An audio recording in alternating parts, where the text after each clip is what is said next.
अस्सलाम वालेकुम। कैसे हैं आप सब? अल्लाह आपको सेहत दे, तंदुरुस्ती दे, खुश रखे, आपकी तमाम मुश्किलात हल फरमाए।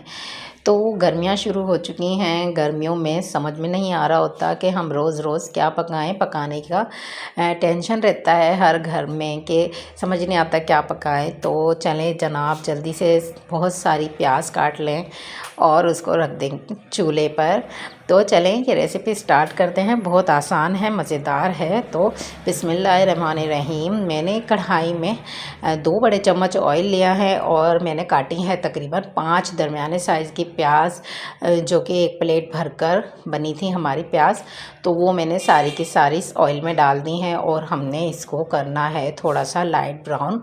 तो जब तक हमें इसको पकाना है तो इसको पकने देते हैं। मैं आपको दिखाती हूँ कि मैंने क्यूब्स की शक्ल में छोटे छोटे आलू कट किए हैं। ये मैंने 2 आलू लिए हैं तकरीबन और इसको इस तरह से बिल्कुल छोटे क्यूब्स की शक्ल में काट लिया है और पानी में भिगो दिया है ताकि ये काले ना हों। तो इसको पानी में ही रहने देते हैं। अब हमने 10 से 12 अदद हरी मिर्चें ली हैं, उनको भी काट लिया है और 4 टमाटर लिए हैं दरमियाने साइज़ के, जो बिल्कुल लाल लाल थे, वो मैंने लिए, उनको भी बारीक इस तरह से काट लिया है। तो हरी मिर्च और टमाटर हमने काट कर प्लेट में रख लिए हैं एक साइड पे और आलू को भी कट करके रख लिया है। तो चले, प्याज हमारी थोड़ी सी लाइट ब्राउन हो चुकी है। अब बस हमें इसमें इतना ही कलर चाहिए था। तो अब हम इसमें ऐड करेंगे टमाटर और हरी मिर्च जो हमने कट करके रखी थी। तो अब हमने टमाटर हरी मिर्च इस प्याज में डाल दी है। तो इसमें जो है हमने इसको पकाना है तकरीबन 1 मिनट के लिए, सिर्फ ज़्यादा नहीं पकाना, सिर्फ 1 मिनट के लिए पकाएंगे। उसमें ही हमारी जो हरी मिर्च है और टमाटर हैं थोड़ा सा पक जाएंगे। उसके बाद हम नेक्स्ट जो चीज़ है वो डालेंगे इसमें। तो ये देखें, सिर्फ 1 मिनट पकाने के बाद इसको जो है हमने मुसलसल चम्मच नहीं चलाया है, तो इसको पकते रहने दिया था। अब हम इसमें मसाले डालेंगे 1 मिनट बाद। तो हमने नमक डाल दिया है हस्बे ज़ायका, आधा चम्मच मैंने इसमें नमक डाला है और आधा चम्मच मैंने इसमें लिया है पिसा हुआ धनिया पाउडर, जो धनिया होता है वो, और मैंने आधा चम्मच ली है इसमें पिसी हुई लाल मिर्च और 1/4 चम्मच हम इसमें डाल देंगे हल्दी। तो ये सब मसाले हमने इसमें डालने के बाद इसमें डालना है गरम मसाला। गरम मसाला 1/4 चम्मच है वो मैंने ले लिया है। ये पिसा हुआ गरम मसाला है जो हर घर में मौजूद होता है। कुछ लोग इसको खुद भी बनाकर रखते हैं, मैंने भी इसको घर पर ही बनाकर रखा हुआ है। ये इसकी खुशबू बहुत अच्छी इसमें आ रही होती है क्योंकि ये घर पर बना हुआ होता है, इसलिए बाज़ार के जो गरम मसाले हैं उनमें इतना अच्छा से वो जो है खुशबू नहीं आ रही होती। तो इसको हमने पका लिया है तकरीबन 1-2 मिनट हमने इसको पकाना है चम्मच चलाते हुए ताकि टमाटर भी थोड़े से गल जाएं। अब हमने इसमें जो आलू कट करके रखे थे वो डाल देने हैं क्यूब्स की शक्ल में। हमने इसका साइज़ इतना रखा था, आप चाहें तो इसको थोड़ा बड़ा साइज़ भी कर सकते हैं, लेकिन जो है इतना ही साइज़ हमें चाहिए था इस रेसिपी के लिए। तो हमने 2 आलू कट किए थे और हमने छोटे छोटे क्यूब्स की शक्ल में इनको काट लिया था। अब हमने इसमें आलूओं को पकाना है अच्छी तरह से, इस तरह से कि थोड़ा सा ये गल जाए। और फिर अभी हमने इसमें इसको गलाने के लिए जो है थोड़ा सा इसमें पहले इसको चम्मच चलाकर पकाएंगे अच्छे से और फिर हमने इसको थोड़ा सा गलाने के लिए आधा गिलास तकरीबन पानी डाल देना है।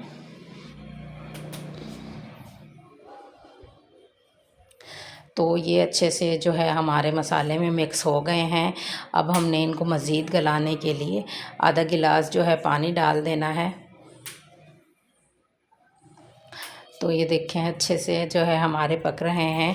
आधा गिलास पानी डाल के हम इनको ढक के रख देंगे। तकरीबन 3 से 4 मिनट में ये गल जाएंगे और बहुत अच्छे से गल जाएंगे क्योंकि बहुत छोटे छोटे क्यूब्स में हमने आलू कट किए हैं। तो इसको ढक कर रख देंगे तकरीबन 5 मिनट के लिए। 5 मिनट के लिए या 3 मिनट के लिए आप लोग देख लीजिएगा टाइम। तो अब हमने लिए हैं 4 अदद अंडे जो हैं हमने तोड़ लेने हैं एक बाउल में अलग से। इस तरह से मैंने 4 अंडे तोड़ लिए हैं और उनको अच्छे से फेंट लूँगी। अच्छे से हमने फेंटना है जिस तरह से हम रेगुलर अंडे जो फेंट कर बनाते हैं उस तरह से। तो हमने इस तरह से अंडों को अच्छे से फेंट लिया है। तकरीबन 1 मिनट हमने इसको मुसलसल फेंटा है, क्योंकि हमें जो है अंडों को अच्छे से ही फेंटना है इस रेसिपी के लिए। फिर हम चलते हैं आलू की तरफ, प्याज की तरफ। तो ये देखें 3-4 मिनट बाद हम इसको देखेंगे तो ये इसमें थोड़ा सा भी पानी है, लेकिन हमने इसको खोल कर अब पकाना है और अच्छे से इसको मिक्स करते हुए भुनाई करनी है। इस मसाले को हम अच्छे से भून लेंगे। गर्मी की दोपहरों के लिए ये बेस्ट जो है रेसिपी है। आप लोगों को कुछ नहीं समझ आ रहा हो तो बहुत मज़ेदार ये बनकर तैयार होती है, और जो है बच्चे बड़े सब शौक़ से खाते हैं। और आप इसके साथ लस्सी जो है बना लीजिए या चटनी बना लीजिए, तो आप इस तरह से सर्व कर सकते हैं इस सालन को। तो अब हमने जो अंडे फेंट लिए थे वो अब हम इस मसाले में ऐड कर देंगे। सारे अंडे ऐड कर देंगे एक ही दफ़ा में।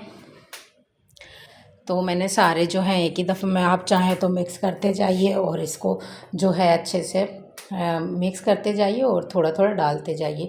लेकिन हमने जो है सारे अंडे एक ही दफ़ा में इसमें डाल दिए हैं, इसमें ऐड कर दिए हैं। अब हमने इसको अच्छे से मिक्स करना है, हल्के हाथ से हम इसको पकाते जाएंगे। और इसकी आंच जो है हमने फ्लेम जो है बिल्कुल दरमियाना करना है, इसको ज़्यादा हाई फ्लेम पे नहीं पकाना, वरना एकदम से अंडा कहीं से जल जाता है और कहीं से मसाला जल जाता है। तो आप लोगों को आंच का इस टाइम पे ख्याल रखना है। लो फ्लेम पे हमने इसको जो है आराम से जो है इसको पकाना है इस तरह से। तो ये जो मगज़ हम बना रहे होते हैं उसकी शेप ले लेता है, बहुत अच्छा बनता है ये प्याज, अंडे का सालन और आलू। ये तीनों चीज़ मिक्स करके हर घर में ही मौजूद होती है तकरीबन। ये तीनों चीज़ें आप लोग जल्दी से फटाफट से प्याज कट करें, आलू कट करें और अंडे डाल के इस तरह से मज़ेदार सा जो है सालन तैयार कर लें। आप लोगों को जो है हर किसी की फरमाइशें जो आप लोग पूरी कर रहे होते हैं, सबकी एक ही हांडी में सबकी फरमाइशें पूरी हो जाएंगी। किसी को अंडे चाहिए होते हैं, किसी को सालन चाहिए होता है। तो आप लोग ये मज़ेदार सी जो रेसिपी है बनाकर सबको खिलाइएगा, और बहुत मज़ेदार ये बनकर तैयार होता है प्याज, अंडे और आलू का सालन। तो इसी तरह से आप लोग बनाएं। हमने इसको 1-2 मिनट और पकाया है, अच्छे से पका लेंगे 1-2 मिनट और ढककर भी हमने इसको पका लिया है। आप चाहें तो इसको एक दफ़ा ढक कर भी पका सकते हैं। मैंने इसको खोल कर ही अच्छे से भुनाई किया है। अब हम प्लेट में सर्व करते हैं, इसको प्लेट में निकाल लेते हैं। तो ये देखिए मज़ेदार सा जो है हमारा सालन बनकर तैयार हो चुका है।